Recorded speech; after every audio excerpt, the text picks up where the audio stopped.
नमस्कार दोस्तों। स्वागत है आपका हमारे चैनल पर। तो हमारी आज की कहानी है विध्वंस, मुंशी प्रेमचंद जी की कहानी। तो चलिए शुरू करते हैं। जिला बनारस में बीरा नाम का एक गांव है। वहाँ एक विधवा वृद्धा संतानहीन गोड़िन रहती थी, जिसका भुनगी नाम था। उसके पास एक धुर भी जमीन ना थी और ना रहने का घर ही था। उसके जीवन का सहारा केवल एक भाड़ था। गांव के लोग प्रायः एक बेला चबैना या सत्तू पर निर्वाह करते ही हैं, इसलिए भुनगी के भाड़ पर नित्य भीड़ लगी रहती थी। वह जो कुछ भी भुनाई पाती वही भून या पीस कर खा लेती और भाड़ ही की झोपड़ी के एक कोने में पड़ रहती। वह प्रातः काल उठती और चारों ओर से भाड़ झोंकने के लिए सूखी पत्तियां बटोर लाती। भाड़ के पास ही पत्तियों का एक बड़ा ढेर लगा रहता था।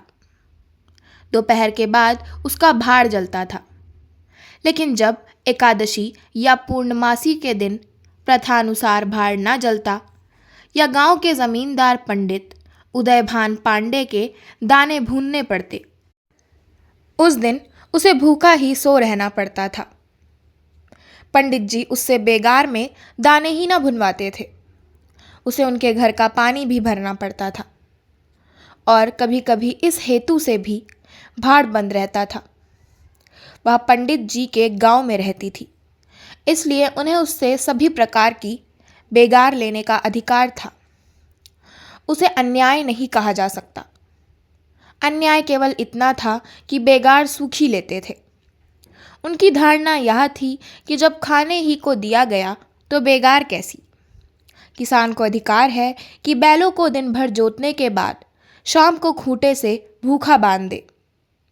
यदि वह ऐसा नहीं करता तो यह उसकी दयालुता नहीं है, केवल अपनी हित चिंता है। पंडित जी को उसकी चिंता ना थी, क्योंकि एक तो भुनगी दो एक दिन भूखी रहने से मर नहीं सकती थी, और यदि दैव योग से मर भी जाती तो उसकी जगह दूसरा गोड़ बड़ी आसानी से बसाया जा सकता था। पंडित जी की यही क्या कम कृपा थी कि वह भुनगी को अपने गांव में बसाए हुए थे। चैत का महीना था और संक्रांति का पर्व। आज के दिन नए अन्न का सत्तू खाया और दान दिया जाता है। घरों में आग नहीं जलती। भुनगी का भाड़ आज बड़े जोरों पर था। उसके सामने एक मेला सा लगा हुआ था। सांस लेने का भी अवकाश ना था। ग्राहकों की जल्दबाजी पर कभी कभी झुंझला पड़ती थी कि इतने में जमींदार साहब के यहाँ से दो बड़े बड़े टोकरे अनाज से भरे हुए आ पहुंचे और हुक्म हुआ कि अभी भून दे। भुनगी दोनों टोकरे देखकर सहम उठी। अभी दोपहर था, पर सूर्यास्त के पहले इतना अनाज भूनना असंभव था। घड़ी दो घड़ी और मिल जाते तो एक अठवारे के खाने भर को अनाज हाथ आता। दैव से इतना भी ना देखा गया। इन यमदूतों को भेज दिया। अब पहर रात तक सेंत मेत में भाड़ में जलना पड़ेगा। एक नैराश्य भाव से दोनों टोकरे ले लिए। चपरासी ने डांट कर कहा, देर ना लगे, नहीं तो तुम जानोगी। भुनगी बोली, यहीं बैठे रहो, जब भुन जाए तो लेकर जाना। किसी दूसरे के दाने छूऊं तो हाथ काट देना। चपरासी बोला, बैठने की हमें छुट्टी नहीं है, लेकिन तीसरे पहर तक दाना भुन जाए। चपरासी तो यह ताकीद करके चलते बने और भुनगी अनाज भूनने लगी। लेकिन मन भर अनाज भूनना कोई हंसी तो थी नहीं। उस पर बीच बीच में भुनाई बंद करके भाड़ भी झोंकना पड़ता था। अतएव तीसरा पहर हो गया और आधा काम भी ना हुआ। उसे भय हुआ कि जमींदार के आदमी आते होंगे, आते ही गालियां देंगे, मारेंगे। उसने और वेग से हाथ चलाना शुरू किया।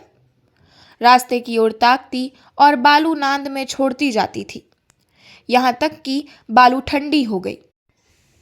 सेवड़े निकलने लगे। उसकी समझ में ना आता था क्या करे। न भूनते बनता था, न छोड़ते बनता था। सोचने लगी, कैसी विपत्ति है। पंडित जी कौन मेरी रोटियां चला देते हैं, कौन मेरे आंसू पोंछ देते हैं। अपना रक्त जलाती हूँ तब कहीं दाना मिलता है, लेकिन जब देखो खोपड़ी पर सवार रहते हैं। इसलिए ना कि उनकी 4 अंगुल धरती से मेरा निस्तार हो रहा है। क्या इतनी सी जमीन का इतना मोल है? ऐसे कितने ही टुकड़े गांव में बेकाम पड़े हैं, कितनी बखरियां उजाड़ पड़ी हुई हैं। वहां तो केसर नहीं उपजती, फिर मुझी पर क्यों यह 8 पहर धौंस रहती है। कोई बात हुई और यह धमकी मिली कि भाड़ खोद कर फेंक दूंगा, उजाड़ दूंगा। मेरे सिर पर भी कोई होता तो क्या बौछारें सहनी पड़ती। वह इन्हीं कुत्सित विचारों में पड़ी हुई थी कि दोनों चपरासियों ने आकर कर्कश स्वर में कहा, क्यों रे, दाने भुन गए? भुनगी ने निडर होकर कहा, भून तो रही हूं, देखते नहीं हो। चपरासी बोला, सारा दिन बीत गया और तुमसे इतना अनाज ना भूना गया। यह तू दाना भून रही है कि उसे चौपट कर रही है? यह तो बिल्कुल सेवड़े हैं, इनका सत्तू कैसे बनेगा? हमारा सत्यानाश कर दिया। देख तो आज महाराज तेरी क्या गति करते हैं। परिणाम यह हुआ कि उसी रात को भाड़ खोद डाला गया और वह अभागिनी विधवा निरावलंब हो गई। भुनकी को अब रोटियों का कोई सहारा ना रहा। गांव वालों को भी भाड़ के विध्वंस हो जाने से बहुत कष्ट होने लगा। कितने ही घरों में दोपहर को दाना ही ना मयस्सर होता। लोगों ने जाकर पंडित जी से कहा कि बुढ़िया को भाड़ जलाने की आज्ञा दे दीजिए, लेकिन पंडित जी ने कुछ ध्यान ना दिया। वह अपना रोब ना घटा सकते थे। बुढ़िया से उसके कुछ शुभचिंतकों ने अनुरोध किया कि जाकर किसी दूसरे गांव में क्यों नहीं बस जाती, लेकिन उसका हृदय इस प्रस्ताव को स्वीकार न करता। इस गांव में उसने अपने अदिन के 50 वर्ष काटे थे। यहाँ के एक एक पेड़ पत्ते से उसे प्रेम हो गया था। जीवन के सुख दुख इसी गांव में भोगे थे। अब अंतिम समय वह इसे कैसे त्याग दे, यह कल्पना ही उसे संकटमय जान पड़ती थी। दूसरे गांव के सुख से यहाँ का दुख भी प्यारा था। इस प्रकार एक पूरा महीना गुजर गया। प्रातःकाल था। पंडित उदयभान अपने 2-3 चपरासियों को लिए लगान वसूल करने जा रहे थे। कारिंदों पर उन्हें विश्वास न था। नजराने में, डांड-बांध में, रसूम में वह किसी अन्य व्यक्ति को शरीक ना करते थे। बुढ़िया के भाड़ की ओर ताका तो बदन में आग सी लग गई। उसका पुनरुद्धार हो रहा था। बुढ़िया बड़े वेग से उस पर मिट्टी के लोंदे रख रही थी। कदाचित उसने कुछ रात रहते ही काम में हाथ लगा दिया था और सूर्योदय से पहले ही उसे समाप्त कर देना चाहती थी। उसे लेश मात्र भी शंका ना थी कि मैं जमींदार के विरुद्ध कोई काम कर रही हूं। क्रोध इतना चिरजीवी हो सकता है, इसका समाधान भी उसके मन में ना था। एक प्रतिभाशाली पुरुष किसी दिन अबला से इतना कीना रख सकता है, उसे उसका ध्यान भी ना था। वह स्वभावतः मानव चरित्र को इससे कहीं ऊंचा समझती थी। लेकिन हाँ, हतभागिनी, तूने धूप में ही बाल सफेद किए। सहसा उदयभान ने गरज कर कहा, किसके हुक्म से? भुनगी ने हकबका कर देखा तो सामने जमींदार महोदय खड़े हैं।